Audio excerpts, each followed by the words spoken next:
আসসালামু আলাইকুম প্রিয় দর্শক। আমরা প্রতিদিন কোনো না কোনো বিষয়ে নিয়ে আপনাদের সামনে হাজির হই। আজকে আমাদের নিজেদের একটি বিষয় নিয়ে আজকে আপনাদের সামনে হাজির হচ্ছি, আর সেটি হচ্ছে বাংলাদেশ ব্যাংকের সংবাদ সম্মেলন বয়কট করেছে সাংবাদিকরা। আসলে কেন বয়কট করেছে সে বিষয়টি আমরা জানব। আর বয়কট করার মূল উদ্দেশ্য কি, কি ঘটেছিল সেখানে সেখানে যদি কোনো ঘটনা নাই ঘটে তাহলে তো বয়কট করার কোনো সংবাদ সম্মেলন বয়কট করার কোনো কারণ নেই। কিন্তু কেন বয়কট হলো, তো আমরা বিভিন্ন পত্রিকায় আজকে এই বিষয়ে সংবাদ হয়েছে, আমরা একটু দেখে নেব। বিভিন্ন পত্রিকার সংক্ষিপ্তভাবে আমরা একটু দেখে নিই সেই সংবাদগুলো, তারপরে আমরা মূল বিশ্লেষণে চলে যাব। আমরা আজকে প্রথমেই বাংলা নিউজের একটি সংবাদ দেখি। সেখানে কি লেখা হয়েছে, বাংলাদেশ ব্যাংকের সংবাদ সম্মেলন বয়কট সাংবাদিকদের। আমি প্রথমে ধন্যবাদ জানাই সাংবাদিকদের আজকের এই সংবাদ সম্মেলন বয়কট করার কারণে। 1 মাসের বেশি সময় ধরে সাংবাদিকরা পেশাগত দায়িত্ব পালনে বাংলাদেশ ব্যাংকে প্রবেশ করতে পারছেন না। 1 সপ্তাহ আগে বাংলাদেশ ব্যাংকের পক্ষ থেকে জানানো হয়েছিল বুধবার 8 মে এরপর সাংবাদিকরা প্রবেশে নিষেধাজ্ঞার বিষয়টি শিথিল করা হবে। এ ব্যাপারে বুধবার বাংলাদেশ ব্যাংকের পক্ষ থেকে কোনো সিদ্ধান্ত না জানিয়ে অন্য বিষয়ে সংবাদ সম্মেলন শুরু করলে সেই সংবাদ সম্মেলন বর্জন করেন বাংলাদেশ ব্যাংক বিডে কর্মরত সাংবাদিকরা। ধন্যবাদ সাংবাদিকদের। পূর্ব নির্ধারিত এই সংবাদ সম্মেলনে উপস্থিত ছিলেন ডেপুটি গভর্নর হাবিবুর রহমান, নির্বাহী পরিচালক ও মুখপাত্র মেজবাহুল হক সহ কেন্দ্রীয় ব্যাংকের ঊর্ধ্বতন কর্মকর্তারা। বাংলাদেশ ব্যাংকের কর্মকর্তারা সংবাদ সম্মেলন শুরু করলে সাংবাদিকরা বর্জন করে সবাই বের হয়ে আসেন এবং বাংলাদেশ ব্যাংকের প্রধান ফটকে এক প্রেস ব্রিফিংয়ে মিলিত হন। সাংবাদিকদের পক্ষে রিপোর্টার্স ফোরামের সাধারণ সম্পাদক আবুল কাশেম বলেন, স্বাধীনতার পর থেকে বাংলাদেশ ব্যাংকে সাংবাদিকদের প্রবেশাধিকার থাকলেও বর্তমান গভর্নর আব্দুর রউফ তালুকদার 1 মাস আগে হঠাৎ করে সাংবাদিকদের প্রবেশাধিকার বন্ধ করে দেন।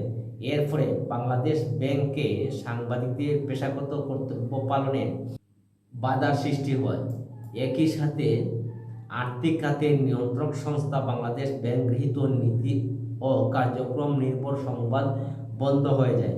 বিষয়টি নিয়ে বাংলাদেশ ব্যাংকের লিখিত প্রতিবাদ করার ফলে বাংলাদেশ ব্যাংক থেকে জানানো হয়েছিল 8 মের পর থেকে সাংবাদিকদের প্রবেশাধিকার বিষয়ে ইতিবাচক সিদ্ধান্ত জানানো হবে।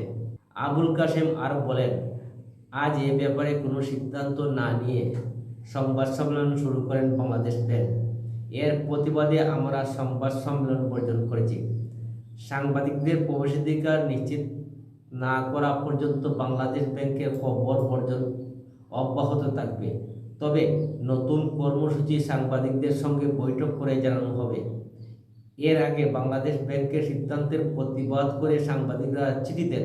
বাংলাদেশ ব্যাংকের এই সিদ্ধান্তের প্রতিবাদ ও সাংবাদিকদের প্রবেশাধিকার নিশ্চিত করতে বিভিন্ন সংবাদপত্র, সংবাদ মাধ্যম ও সাংবাদিকদের সংগঠনের সঙ্গে জনসংযোগ করেন বাংলাদেশ ব্যাংকের বিটে কর্মরত সাংবাদিকরা। PIB, newspaper owners association of Bangladesh, NOAB ও সম্পাদক পরিষদ, ইআরএফ, ডিআরইউ, ডিইউজে, বিএফইউজে বাংলাদেশের ব্যাংকের সিদ্ধান্তের তীব্র নিন্দা জানায়।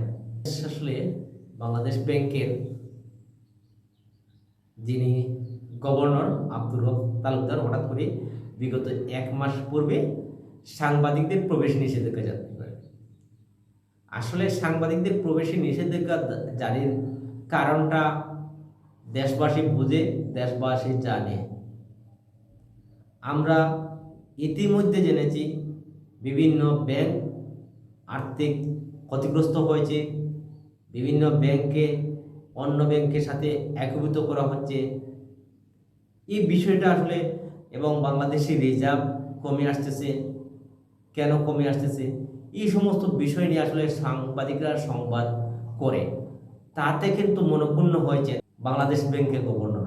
বাংলাদেশ ব্যাংকের গভর্নর এই বিষয়গুলো আসলে উনি মেনে নিতে পারেননি। তাই বলেই এই হঠাৎ করে সিদ্ধান্ত দেন সাংবাদিকরা বাংলাদেশ ব্যাংকে প্রবেশ করতে পারবে না।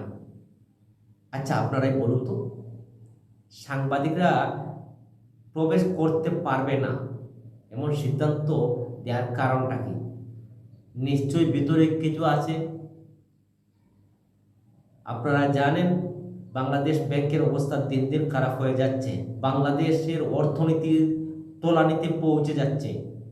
এই সমস্ত তথ্য যদি বাংলাদেশের জনগণ জেনে যায়, তালুকদারের অবস্থা খারাপ হয়ে যাবে। এই খারাপ হয়ে যাবে, তাই তিনি সিদ্ধান্ত নিলেন বাংলাদেশ ব্যাংকে সাংবাদিকরা প্রবেশ করতে পারবে না। সাংবাদিক যদি না থাকে তাহলে অনেক তথ্যই আপনি পাবে না। তথ্য অধিকার আইনে অনেক কিছুই তারা বিভিন্নভাবে গুজামুল করে দিতে পারে, কিন্তু সাংবাদিকরা তাদেরকে ধরার বিভিন্ন সোর্স আছে। বিভিন্ন সোর্সের মাধ্যমে কিন্তু সাংবাদিকরা তাদেরকে ধরতে পারে এবং তারা কোথায় কী করেছে আসলে তা ধরতে পারে। আপনারা ইতিমধ্যে জেনে গেছেন গতকালকে ন্যাশনাল ব্যাংকের বোর্ডের যিনি চেয়ারম্যান খলিল রহমান, উনি সংবাদ সম্মেলন রেখেছিলেন এবং উনি কিছুক্ষণের মধ্যেই উনি চলে যান। বাংলাদেশ ব্যাংকের চেয়ারম্যান গভর্নরের সাথে ওনার মিটিং আছে এবং এও তিনি করে যান, যা নজিরবিহীন ঘটনা। সাংবাদিকদের নাস্তার প্যাকেটের মধ্যে 5,000 টাকা দিয়ে দেন। অনেক সাংবাদিক ওই টাকা কিংবা নাস্তার প্যাকেট নেয়নি। এক ঘটনায় ইতিমধ্যে বিশ্ববাসী জেনে গেছে। প্রশ্ন সেটি হচ্ছে, আচ্ছা, সাংবাদিকদেরকে কেন গোপনে নাস্তার প্যাকেটে টাকা দেবেন? এবং যিনি মিডিয়ায় দায়িত্বে আছেন উনি বলছেন তাদের ইচ্ছা, সৎ ইচ্ছা ছিল। আরে সৎ যদি ইচ্ছাই থাকে তাহলে আপনি গোপনে কেন দেবেন? তাহলে তো আপনি প্রকাশ্যে, আমরা সাংবাদিকদের বিভিন্ন প্রশিক্ষণে বিভিন্ন কর্মশালায় যখনই যায় তখন কিন্তু সাংবাদিকদের সম্মানীয় দেওয়া হয়, সেখানে কিন্তু আপনার সাক্ষ্য নেওয়া হয়।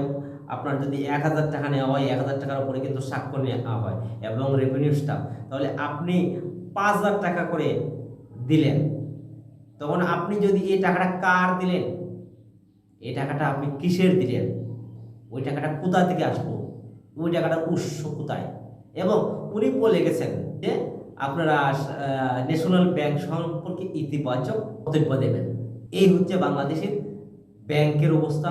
বাংলাদেশের শোচনীয় অবস্থাতে চলতেছে, তারই প্রমাণ আজকে সংবাদ সম্মেলনেও কিন্তু একই অবস্থা।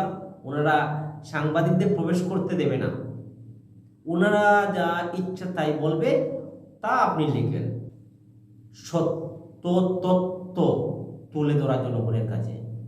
দর্শক, আপনারা ভালো থাকেন। আজকের মতো এখানে বিদায় নিলাম। আসসালামু আলাইকুম রহমতুল্লাহ।